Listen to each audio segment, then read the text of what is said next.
Pfizer marketed its vaccine as safe for pregnant women. We all know that the legacy media operate maybe 6 months or a year or maybe even a couple of years behind the vanguard here, the frontline independent thinkers and communicators that make up this community. It is encouraging to see the Kansas AG addressing Pfizer corruption.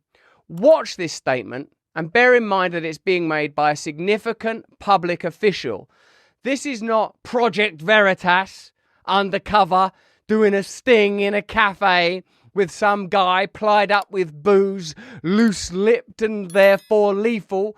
This is a public official denouncing Pfizer, asking significant questions about their clinical trials, about their refusal to be regulated during the Operation Warp Speed process, and perhaps most breathtaking of all, the fact that they potentially knew, likely knew, that their product caused in 10% of pregnant women, that they encouraged to take their product, and yet continued to make the suggestion and endorse the idea that pregnant women should take it. Watch this Kansas City Attorney General make that public declaration. It's pretty staggering. Let's have a look at it. Pfizer marketed its vaccine as safe for pregnant women. However, in February of 2021, Pfizer possessed reports for 458 pregnant women who received Pfizer's COVID-19 vaccine during pregnancy. More than half of the pregnant women reported an adverse event, and more than 10% reported a miscarriage, many within days of the vaccination. They had that information, and they withheld that information. Presumably, not because it was important that pregnant women took the jab, because I struggle to understand the reasoning. If you knew that 10% of pregnant women were and that 50% of pregnant women were experiencing and you continue to endorse it, why is it? Is that a significant part of the market? No, it's because by publicly admitting that pregnant women shouldn't take the jab, you are acknowledging that it's dangerous, even if it's just dangerous for one particular community or demographic or pregnant women. We don't need to get into whether or not they consider life in utero to be significant. What is their attitude to life in general to continue to promote jabs for pregnant women, knowing that there's a 10% chance that it will cause miscarriage? What's their attitude towards life? What's their attitude towards justice? If that was an individual human being, you would have no hesitation in calling them a psychopath. Figure out for yourselves what is elicited during the trials of prominent brutes during the immediate post-war era, where we're forced to reflect on the inhumanity of those figures, because they're individuals with names that can be personified to a degree and understood as individuals with agents. We are aghast when we hear what went on during Germany in that era. But when you hear that Pfizer have engaged in these kind of practices, because it's a kind of corporation, because it's a couple of years ago now, you kind of just accept it as the inert activity of a corrupt state in conjunction with corporatism. But this actually is staggering, groundbreaking, earth-shattering. Pfizer also possessed information from its own October 2020 study on pregnancy in rats, indicating that its COVID-19 vaccine was likely linked to infertility, loss of litters, and stillborn offspring. Number 2, safety relating to heart conditions like myocarditis. Pfizer consistently denied any evidence of a connection or safety signal between its COVID-19 vaccine and myocarditis or pericarditis. Indeed, on January 18th, 2023, when asked whether its vaccine caused strokes or myocarditis, Pfizer chairman and CEO Alan Berla stated, quote, "We've not seen a single signal, although we have distributed billions of doses," end quote. A signal that he was referring to as a safety signal, which refers to a negative consequence. However, as Pfizer knew, the United States government, the United States military, foreign governments, and others had found that Pfizer's COVID-19 vaccine caused myocarditis and pericarditis. Kenneth K9, it's amazing because they won't even recommend pregnant women a glass of wine or baby aspirin. It's pretty extraordinary. It makes you at least entertain some of the more extraordinary theories that surround this. Like, what is the attitude towards life in general? Why is it that was permitted? And how is it that this potential spate of legal actions will be nullified? Pericarditis. Number 3, effectiveness regarding variants. Pfizer also claimed that its COVID-19 vaccine protected against COVID-19 variants, even though data available at the time showed Pfizer's vaccine was effective less than half the time against variants. Finally, transmission. Pfizer urged Americans to get vaccinated in order to protect their loved ones, clearly indicating a claim that Pfizer's COVID-19 vaccination stopped transmission. Number 3, effectiveness regarding variants. Pfizer also claimed that its COVID-19 vaccine protected against COVID-19 variants, even though data available at the time showed Pfizer's vaccine was effective less than half the time against variants. Finally, transmission. Pfizer urged Americans to get vaccinated in order to protect their loved ones, clearly indicating a claim that Pfizer's COVID-19 vaccination stopped transmission of COVID-19. You're pregnant? You better stay away from shellfish and soft cheese. Here, have this injection. How many people miscarry after this? I don't know, half. Pfizer later admitted that it had never even studied transmission of it after its recipients received the vaccine and whether they could say it stopped transmission. Never even studied it for transmission. The entire arguments about vaccine passports, the whole moral idea that you had to take the vaccine for other people, that you had to be responsible, even the word vaccine instead of the term, all are up for reckoning now. But more significant than that, in your country, in my country, in many countries, there are elections right now. Do you think that this subject is going to be discussed? Do you think it's going to be analysed? Do you think that you're going to see justice? Do you think you're going to see compensation? Do you think you're even going to see the real figures? Do you think you're going to get a proper conversation about excess deaths? Do you think that you are going to be able to extrapolate the probable, possible, necessary conclusions that even this information leads you to? You can't trust the state. You can't trust the media. You can't trust the judiciary. They are a peculiar glom of corrupted interests, now engaged only in the theatre of the principles that they are supposed to represent. Those principles are lost. Those principles are gone. Those principles are dead and buried, miscarried. Not only was it causing a miscarriage of human life, but justice itself was lost during that pandemic period. We can't continue to bring you this beautiful content without the support of our partners. You guys know that I love the Hallow app, and we're very happy that they are one of our sponsors. I do the rosary every day, but there are 100,000 audio prayers and meditations and music and all sorts of things on there. Now, Hallow are starting their summer Bible study with Jeff Cavins, guest on the show, brilliant scholar and teacher, and Jonathan Rumi, who portrays our Lord and Saviour in The Chosen. This is a Bible study based on the Gospel of John, a beautiful telling of Jesus' divinity as God, with amazing miracles like the wedding at Cana and the feeding of the 5,000, stories that you know well. Now, if you'd like to join me right now in June for this Bible study, you can by downloading Hallow for free. And if you want to become a subscriber, you can get 3 months free by using this code, hallow.com/brand. That's hallow.com/brand. You get 3 months free for that. This is it. That's the Daily Rosary. Today, Sorrowful Mysteries. You can hear old Jonathan on there. It's magnificent. In fact, you can choose different people, but I would never be disloyal to Jonathan. Join us on Hallow. Click the link in the description. Back to the content. After making these misleading statements, Pfizer also engaged in some censorship attempts.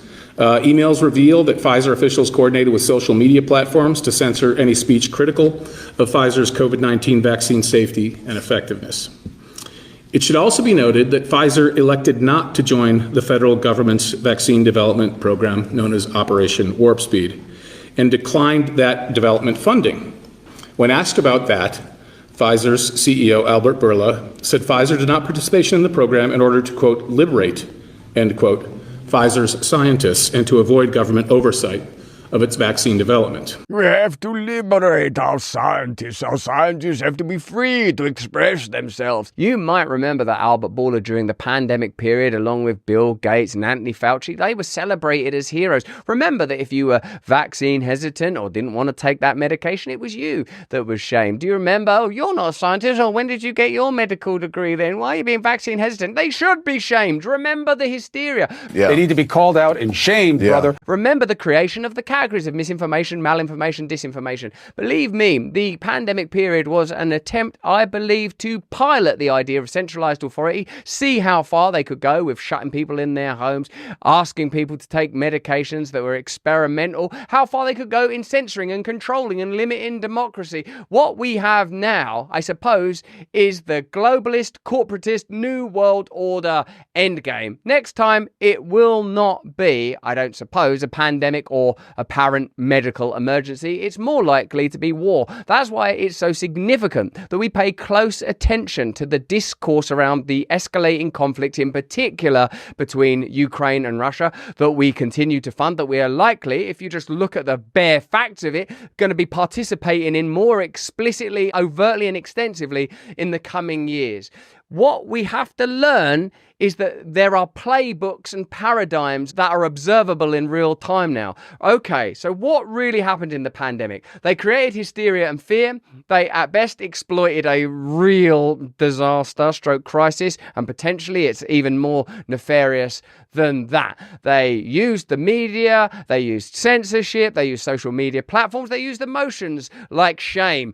People were arrested. People remember for a minute you couldn't go to funerals. Remember for a minute you couldn't visit hospitals. Remember that you were shamed if you didn't suddenly trust Big Pharma. Remember all of it. And then, gosh, if you can, don't get bitter about it or vengeful about it. Get smart immediately. Think, okay, won't be that next time, but we do now know how they behave. So what's going to be the next event? What they'll probably do is, where possible, replace the governments in our countries with apparent alternatives that are a little more bureaucratically slick, tell us that we're perhaps closer to a solution and this is a new start and some hope and some change. How can there be a reckoning? We won't see a reckoning because there can't be a reckoning, because to examine this information, to analyse the participants in this extraordinary event would mean revolution. It would mean revolution. You would never trust the legacy media again. You would never trust government again. You would never allow people to tell you what to do again. You would become ungovernable. And maybe that's what we need to become. He also said, quote, "They want reports. I don't want to have any of that," end quote. Referring to they, when he said they, he was referring to the federal government. Pfizer's misleading statements contributed to success in marketing its vaccine in Kansas. By February of 2024, Pfizer had delivered over 3.3 million doses of its vaccine in the state of Kansas. This accounted for over 60% of all vaccine doses given in the state of Kansas. This suit is being filed today, and as I mentioned before, it is part of a multi-state effort in which more suits may follow depending on Pfizer's reaction. There's a tornado coming, and we're going to be following that yellow brick road all the way to justice. We ain't in Kansas no more, Toto. We are in a world where there is the potential for justice. There is the potential for all of us to communicate openly about what we are observing, what we are learning. Remember what they told us then? Remember what we are seeing now. Remember when the pomp and hysteria was full-blown and widely spread, that if at that point you'd said, what's the impact of this on pregnant women? Don't you remember just conversationally at the time going, what pregnant women are participating in clinical trials? So how can they have data on pregnant women? How can we know what the impact's going to be in 5 years or 10 years? They haven't had 5 years or 10 years to experiment. Even if, you think, oh, well, it was patented in 2002, even if you're investigating some of those extraordinary lines. What we're left with now is a fantastic snapshot, intersection. We're now able to observe, like through a lens, what the template is, how they deploy this stuff. Have a look at how this is reported on sort of somewhat local, at least statewide news in Kansas, and pay particular attention, not necessarily to the legacy media journalists. They're just sort of talking about it in seems like a pretty neutral way, but look at the statements from Pfizer. Look at how Pfizer still communicate. Kansas is suing Pfizer over how it marketed its COVID-19 vaccine. In the lawsuit, Kansas Attorney General Chris Kobach alleges the vaccine maker misled the public about the risk of the shot. He also says Pfizer suggested the shot stopped the spread of COVID, then said it never studied if it actually did or not. Kobach says the lawsuit comes down to Pfizer allegedly withholding information and deceiving the public, and says companies are obligated to be honest. And our Kansas Consumer Protection Act is all about that. It's about you do not deceive consumers. And you especially must not deceive consumers when consumers are making an urgent, frantic decision, believing that their life might be on the line. Kansas is the first state of several to file a suit. In response to the allegation, Pfizer said in part, quote, the representations made by Pfizer about its COVID-19 vaccine have been accurate and science-based. Accurate, science-based. 6 feet, it just kind of appeared out of nowhere. Remember when various experts said that they made their decisions based on what people were doing in other states? I think that was Mandy Cohen. I'd be like, so when are you going to think about lightening up a mess? They're like, next Monday. I'm like, okay, next Monday. Remember the fact that many politicians, certainly in my country, had parties. Not just the governing party, the Conservatives, but also the presumed next Prime Minister. He had his own little work gatherings during that period. It was nullified. He's the new nominated globalist leader now. So those kind of things are going to be overlooked. The reason this story is important is because it shows you can never trust them again. It shows you that non-compliance is the minimum we should be offering, and outright disobedience would be more optimal. The company believes that the state's case has no merit and will respond to the suit in due course. Extraordinary. Let's have a look at Bobby Kennedy, who's been pretty effective on this subject for a long time now. Bobby Kennedy is, I would say, battle-proofed. He's been through this, battle-tested. He's been talking about this for a long time. Here he is on an online news platform talking about this extraordinary period and the significance of these legal actions. The pharmaceutical industry is not a trustworthy industry. It's a criminal cartel. And I don't say that lightly. The 4 companies that make all of the vaccines, the 72 vaccines now mandated for our children, all of them in their other products have paid, I think, $79 billion in criminal penalties. They haven't paid anything with vaccines because vaccines are immune from liability. So you cannot, no matter how negligent that company is, no matter how reckless they are, no matter how grievous your injury, you can't sue them.